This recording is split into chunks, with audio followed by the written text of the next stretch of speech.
Welcome to oven TV news. నేను ప్రియాంక.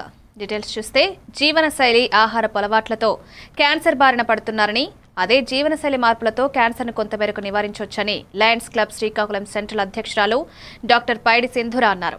మునసబ్బుపేట గురజాడ గాయత్రి కళాశాలలో ప్రపంచ ప్యాంక్రియాటిక్ క్యాన్సర్ అవగాహన దినోత్సవం సందర్భంగా లయన్స్ క్లబ్ శ్రీకాకుళం సెంట్రల్ మోంటార్ నటకుల మోహన్ ఆధ్వర్యంలో ఇంటర్, డిగ్రీ, పీజీ విద్యార్థులకు ప్యాంక్రియాటిక్ క్యాన్సర్పై ఆమె అవగాహన కల్పించారు. ఈ సందర్భంగా డాక్టర్ పైడి సింధూర మాట్లాడుతూ, ప్యాంక్రియాటిక్ క్యాన్సర్ అనేది ప్యాంక్రియాస్ కణాలు నియంత్రణ లేకుండా పెరిగే ఒక రకమైన క్యాన్సర్ అని, దీని సాధారణ లక్షణాలు పొత్తి కడుపు, వీపు నొప్పి, బరువు తగ్గడం, కామెర్లు, వికారం, ఆకలి లేకపోవడం వంటి ముఖ్య లక్షణాలన్నారు. ఈ కార్యక్రమంలో లయన్స్ క్లబ్ సెంట్రల్ సీనియర్ సభ్యులు జేఎన్వి కిరణ్, చైర్పర్సన్ పొడుగు చరణ్, సభ్యులు చౌదరి శ్రీనివాస్, కళాశాల ఉపాధ్యాయులు, విద్యార్థులు పాల్గొన్నారు.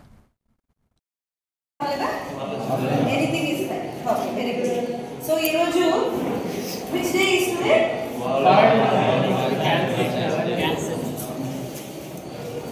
World Pancreatic Cancer Awareness Day. Okay? So, pancreatic cancer మనకి రోజు చూస్తున్నాం, పేపర్లో మీరు చూస్తుంటారు, చుట్టాల్లోనో ఫ్యామిలీ ఫ్రెండ్స్లోనో ఎవరో ఒకరు క్యాన్సర్తో చనిపోయారంట, క్యాన్సర్ అంట, వాడికి క్యాన్సర్ అంట, వీడికి క్యాన్సర్ అంట అని వింటున్నాం, అవునా? సో ప్రతి ఒక్కరు లైఫ్లో ఏదో ఒక టైంలో వింటున్నాం. అండ్ ఈ రోజుల్లో వాటి సంఖ్య ఎక్కువైపోతుంది. అందుకని మనం దీనికి ఒక అవేర్నెస్ డేగా, అంటే మనం తెలుసుకోవాల్సిన రోజుగా దీన్ని నిర్ణయించుకున్నాం.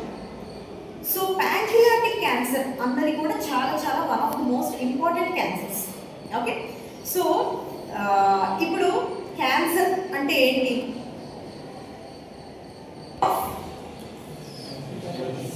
Cells. Very good. So cell తాలూకా సైజ్ పెరిగినా, సెల్ తాలూకా నంబర్ పెరిగినా hypertrophy or hyperplasia, you know right? So hypertrophy, hyperplasia అంతే క్యాన్సర్ అంటే, సింపుల్గా చెప్పాలంటే. బట్ ఎందుకు క్యాన్సర్ అంటే భయపడతామంటే, అది ఒకే చోటు ఉండదు, ఒక చోట నుంచి ఇంకో చోటికి స్ప్రెడ్ అవుతూ ఉంటుంది. బ్లడ్ ద్వారా స్ప్రెడ్ అవుతుంది, లింఫ్ ద్వారా స్ప్రెడ్ అవుతుంది, మన నరాల ద్వారా స్ప్రెడ్ అవుతుంది. ఎలా అయినా ఒక చోట నుంచి